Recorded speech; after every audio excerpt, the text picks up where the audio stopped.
Halo Bapak Ibu serta keluarga pekerja migran Indonesia, salam pijar. Berjumpa lagi dalam seri podcast inspirasi bersama para Purna PMI yang telah sukses berwirausaha.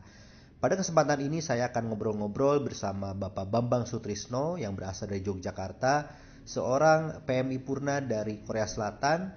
Kisah beliau sangat inspiratif karena berulang kali dari kegagalan beliau bangkit sehingga menjadi sukses seperti sekarang. Kalau tidak salah, saya mendengar cerita Pak Bambang ini dulu pernah membuka berbagai bisnis, diantaranya bisnis pembenihan perikanan, lalu beralih menjadi bisnis jamur, kemudian ayam geprek di Jogja gitu ya. Sampai beliau akhirnya menemukan bisnis beliau sejati ini di bidang kulit lumpia. Menarik bukan? Sangat jarang yang berbisnis di kulit lumpia.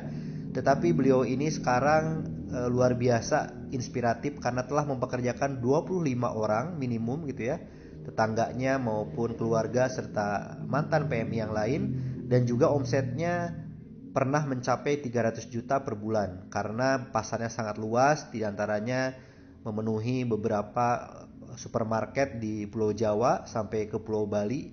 Dan luar biasa mentalitasnya, bagaimana kegagalan menurut beliau adalah sebuah proses untuk menuju keberhasilan. Oleh karena itu kita ngobrol-ngobrol sekarang bersama Pak Bambang. Silakan Pak Bambang mulai bercerita. Nanti kita akan ada beberapa sesi pertanyaan. Terima kasih. Silakan Pak Bambang. Baiklah, seperti yang kami sampaikan tadi, bahwa dulu saya bekerja di luar negeri, memang niat tujuannya adalah untuk wirausaha, untuk wirausaha. Jadi memang tujuan awalnya adalah untuk wirausaha, untuk mencari modal. Ketika pulang, saya juga langsung action dengan membuka usaha.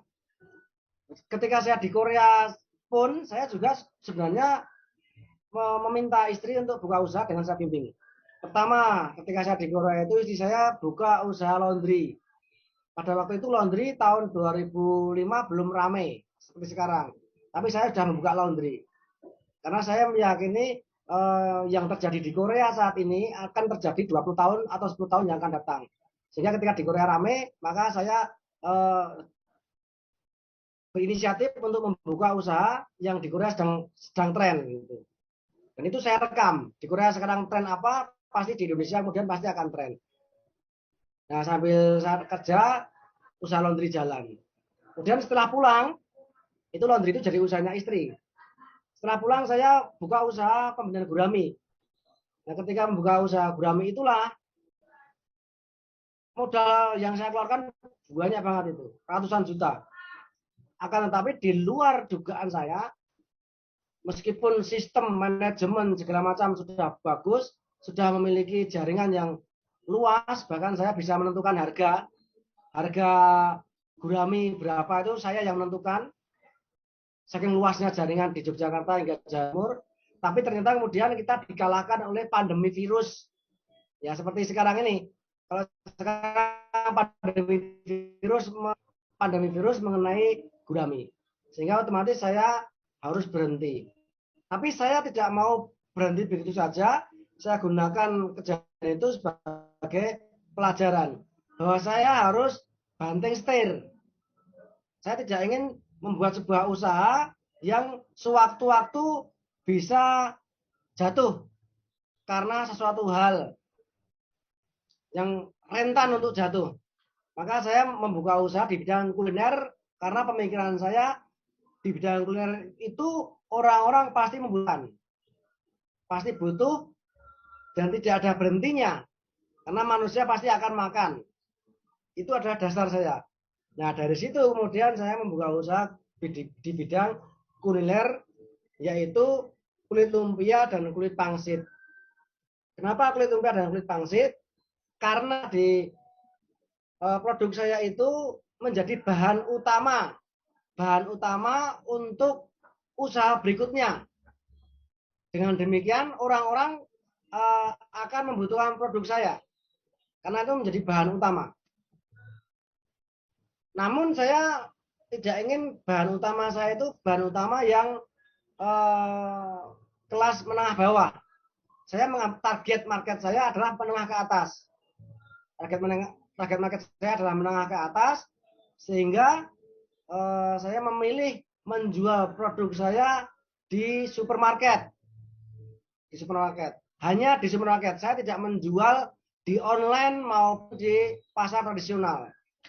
Maka mulailah saya untuk menjual produk-produk kami di supermarket. Karena market menengah ke atas itu mereka membutuhkan produk bahan yang akan diolah lagi berkualitas. Sedangkan yang ada di pasaran kualitasnya kurang karena murah. Nah, saya membuat produk yang berkualitas, akan tetapi dengan konsekuensi harganya menjadi mahal. Ternyata memang itu dibutuhkan oleh masyarakat menengah ke atas. Makin ke sini wirausaha itu, produk itu bertarung bukan di harga murah-murahan, akan tetapi bertarung di bahan atau produk yang berkualitas. Nah, produk berkualitas juga branding. Karena branding kami alhamdulillah terus berjalan dengan baik. Terus kami juga dikenal sebagai satu-satunya produk kulit lumpia dan kulit pangsit yang berkualitas. Maka penjualan kami yang awalnya hanya di sekitar Yogyakarta, kemudian melebar sampai ke Jawa Tengah.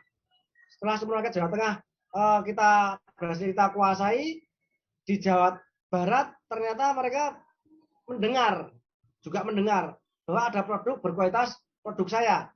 Akhirnya supermarket Jawa Barat menghubungi saya untuk mensuplai ke sana. Begitu sampai Jawa Barat, ternyata merembet juga Jakarta dan Bali. Nah, awal usaha saya merintis usaha itu ketika hanya di Yogyakarta, omsetnya masih sekitar bergeser antara 30 juta atau 40 juta per bulan. Akan tapi semenjak sekarang bisa mencapai sekitar 300 juta. Nah, apa penyebab utama dari produk kami kemudian tiba-tiba meroket tahun 2018-2019 itu ternyata justru pandemi COVID-19. Karena adanya COVID-19, masyarakat mereka menghindari pasar tradisional untuk menghindari penularan. Mereka memilih berbelanja di supermarket. Nah, dari situlah kemudian orang-orang yang tadinya jarang berbelanja di supermarket akhirnya masuk supermarket dan berkenalan dengan produk kami. Dan saya menjamin orang-orang yang berkenalan dengan produk kami dan menggunakan produk kami sekali saja menggunakan pasti akan ketagihan. Dan mereka pasti akan kembali lagi. Dan itu ternyata terbukti. Sehingga COVID-19 itu bagi banyak orang itu adalah momok yang menjatuhkan usaha banyak teman-teman. Akan tetapi bagi saya justru COVID-19 itu adalah momentum untuk kita meroketkan bisnis kita. Karena sejak awal plan rencana kita memang seperti itu. Kita berada di supermarket karena saya meyakini bahwa makin ke sini perilaku konsumen, perilaku masyarakat dalam membeli suatu produk itu adalah mengarah ke supermarket. Makin ke sini seperti itu. Dasarnya apa? Dasarnya dari Korea.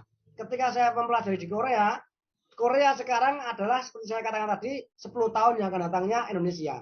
Maka saya meyakini pasti nanti di Indonesia akan banyak mat yang sekarang ternyata terbukti Indomaret, Alfamart banyak, dan supermarket nanti akan menjamur di tiap kecamatan pasti akan ada. Dan masyarakat akan makin berkurang berbelanja di pasar tradisional. Dan itu sekarang alhamdulillah terbukti. Jadi semenjak itu saya memfokuskan, saya tidak lagi untuk usaha di bidang-bidang lain karena saya pernah mencoba ketika saya masih kulit lumpia pangsit ini masih jalan tapi stagnan. Saya mencoba untuk usaha di bidang lain, tetap di kuliner, akan tetapi ternyata gagal. Kesimpulannya adalah ketika Anda melakukan sebuah usaha, kita nggak boleh loncat-loncat usaha. Kita harus tekun, kita harus sabar, telaten, meskipun stagnan bertahun-tahun dari 2013 sampai dengan 2018, itu 5 tahun waktu yang lama, stagnan. Saya mencoba untuk beralih jalur, meskipun itu tidak saya tutup, tapi ternyata gagal. Saya hanya diminta untuk istiqomah, stabil, tidak gonta-ganti usaha. Saya harus fokus, harus sabar dan telaten. Dan ketelatenan dan kesabaran itu akhirnya membuahkan hasil.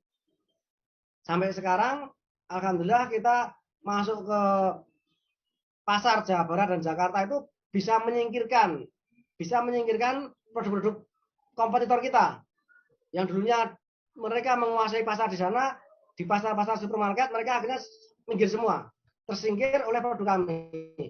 Dan uniknya adalah produk kami ini harganya mahal.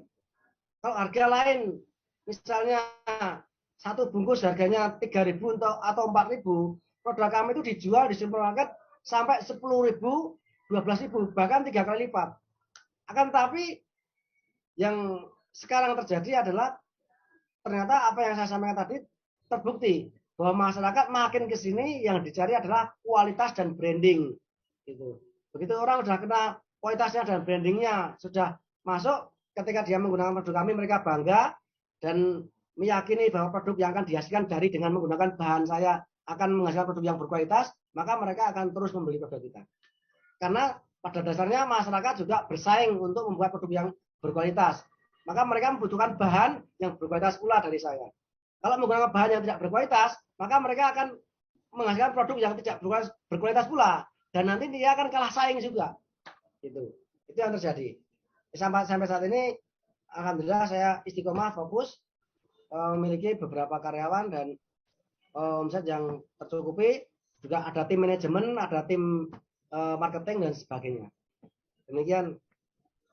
Mungkin ditutup Pak, singkat dengan rencana ke depan Pak, rencana Bapak ke depan nih.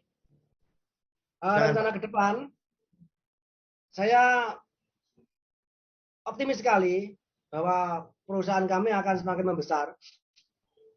Karena untuk akhir-akhir ini saja, ketika pandemi berakhir, ternyata kita malah tambah meroket lagi.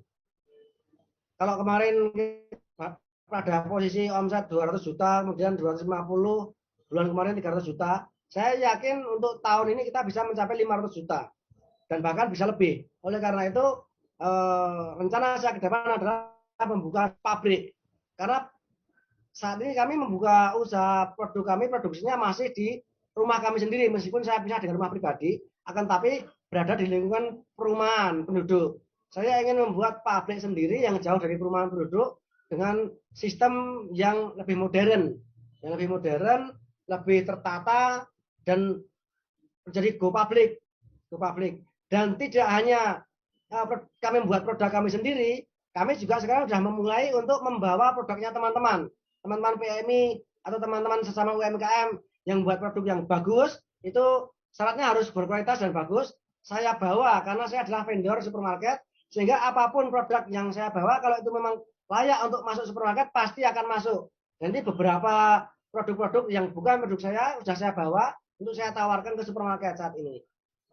Itu impian saya, rencana saya adalah membuat perusahaan atau pabrik sendiri dan juga merangkul produk-produk teman-teman semua untuk saya bawa ke supermarket agar saya pasarkan.